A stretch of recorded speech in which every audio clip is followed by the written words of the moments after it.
আসসালামু আলাইকুম, কেমন আছেন সবাই? আমি সাগর মজুমদার। আজকে সকালবেলা চলে আসলাম ঢাকা বসুন্ধরা সিটি কমপ্লেক্সের সামনে। মূলত এখানে কেউ শপিংয়ে আসুক বা যে কোনো কাজে আসুক না কেন ঢাকা শহরে, প্রত্যেকে চেষ্টা করে ধানমন্ডিতে এই বসুন্ধরার সামনে কিছুক্ষণের জন্য হলেও এসে ঘুরে যাওয়ার। কারণ এই জায়গাটা এমনিতেও মনোরম পরিবেশ, সকলে একটু স্বাচ্ছন্দ্যভাবে সামনেটা সুন্দরভাবে ঘোরাঘুরি করতে পারে।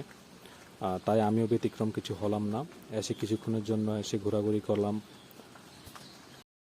বসুন্ধরার পাশেই এই ছোট একটি ফ্রুটস আর জুসের দোকান। এখানে ভ্যারাইটিস অনেক ধরনের জুস পাওয়া যায়, লাচ্ছি হতে মিল্কশেক, তারপর কাঁচা আমের জুস, পাকা আম, আনারস, অনেক ধরনের জুস পাওয়া যায়। আর তাই আমি একটা কাঁচা আমের জুস ট্রাই করছিলাম, কারণ যেহেতু বাংলাদেশে থাকি না অনেক দিন ধরে আমের কোনো ফ্লেভার পাচ্ছিলাম না, তাই একটা কাঁচা আমের জুস ট্রাই করছি।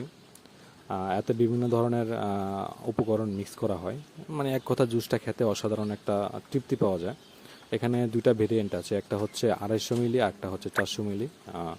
আর সেটার উপর অনেক দাম নির্ধারণ করে। ফাইনালি জুসটা হাতে পেলাম, এক কথায় অসাধারণ একটা টেস্ট পেলাম এটা। অনেকদিন পর কাঁচা আম, আমি যখন দেশে আসি তখন কাঁচা আম নাই বললেই চলে, তাই কাঁচা আমের স্বাদটা জুসের